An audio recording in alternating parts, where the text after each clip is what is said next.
அன்பு கூறாமல் கொடுக்க முடியும், ஆனால் கொடுக்காமல் அன்பு கூற முடியாது என்ற வாக்கியத்தை கூறியவர்தான் ஏமி கார்மைக்கல் என்கின்ற மிஷனரி அம்மையார்.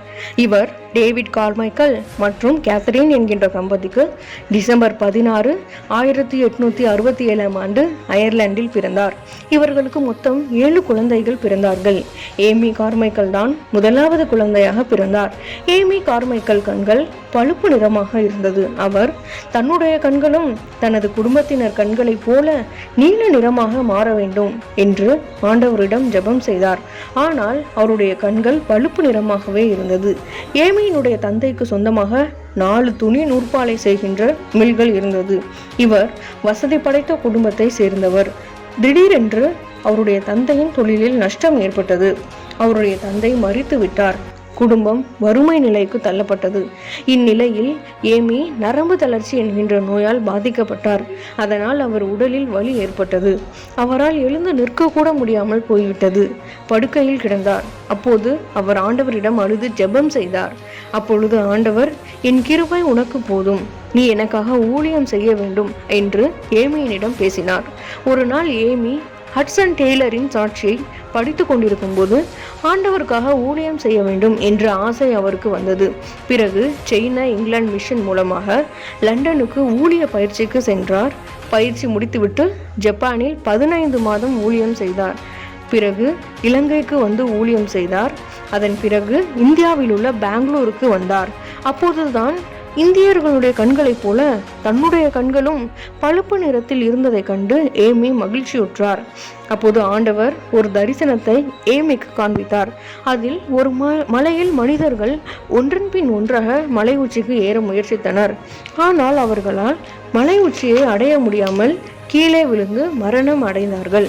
இந்த தரிசனத்தில் ஆண்டவர் தமிழகத்திற்கு சென்று அழிந்து போகின்ற ஆத்துமாக்களை மீட்க வேண்டும் என்று ஏமியினிடம் பேசினார். உடனே ஏமி கார்மைக்கல் தமிழகத்தில் உள்ள திருநெல்வேலி மாவட்டத்தில் உள்ள டோனாவூருக்கு வந்து சேர்ந்தார். அங்கு அவர் கண்ட காட்சி அவரை மிகவும் வருத்தத்தில் ஆழ்த்தியது. அங்கு சிறு வயது பெண்கள் முதல் வாலிப பெண்கள் வரை தேவதாசிகளாய் அங்கு உள்ள ஒரு கோயிலின் ஆண் கடவுளுக்கு திருமணம் செய்து வைத்தார்கள். இவ்வாறு திருமணம் செய்து வைக்கப்படும் பெண்கள் அங்குள்ள பூசாரிகள் மற்றும் பல ஆண்களால் விபசாரத்திற்கு பயன்படுத்தப்பட்டார்கள். அந்த தேவதாசி பெண்கள் கோவிலிலிருந்து தப்பிக்க முயற்சித்தால் முதலில் பிரம்பால் அடிப்பார்கள். மீண்டும் முயற்சித்தால் கம்பியை காய்ச்சி சூடு வைப்பார்கள். அப்போதுதான் இவர்களை மீட்கவே ஆண்டவர் என்னை தமிழகத்திற்கு கொண்டு வந்தார் என்பதை ஏமி உணர்ந்தார். தமிழர்களின் நிறத்தை போல தன்னுடைய நிறமும் இருக்க வேண்டும் என்று காப்பி கலர் சாயத்தை பூசிக்கொள்வார். தமிழர்களின் உடையான சேலையை அணியும் வழக்கம் கொண்டிருந்தார். தேவதாசி இயக்கத்தை ஒழித்தார். டோனாவூர் காப்பகம் ஒன்றை உருவாக்கினார். அதில் ஆதரவற்றோர், விதவைகள், அனாதை குழந்தைகள், விபச்சாரத்திற்கு தள்ளப்பட்ட பெண்களுக்கு அடைக்கலம் கொடுத்தார். இது மட்டுமல்லாமல் 500க்கு மேல் வீடுகள், 16 பள்ளிக்கூடம், அநேக காப்பகங்கள், மருத்துவமனைகளை கட்டினார். 1932ஆம் ஆண்டு அவர் தவறி விழுந்ததில் எலும்பு முறிவு ஏற்பட்டு படுத்த படுக்கையில் விழுந்தார். படுக்கையில் இருந்து கொண்டே 50க்கும் மேற்பட்ட புத்தகங்களை எழுதினார். அந்த புத்தகம் மூலம் அநேகம் பெண்கள் ரட்சிக்கப்பட்டார்கள். 1951ஆம் ஆண்டு ஆண்டவரிடம் சேர்ந்தார்.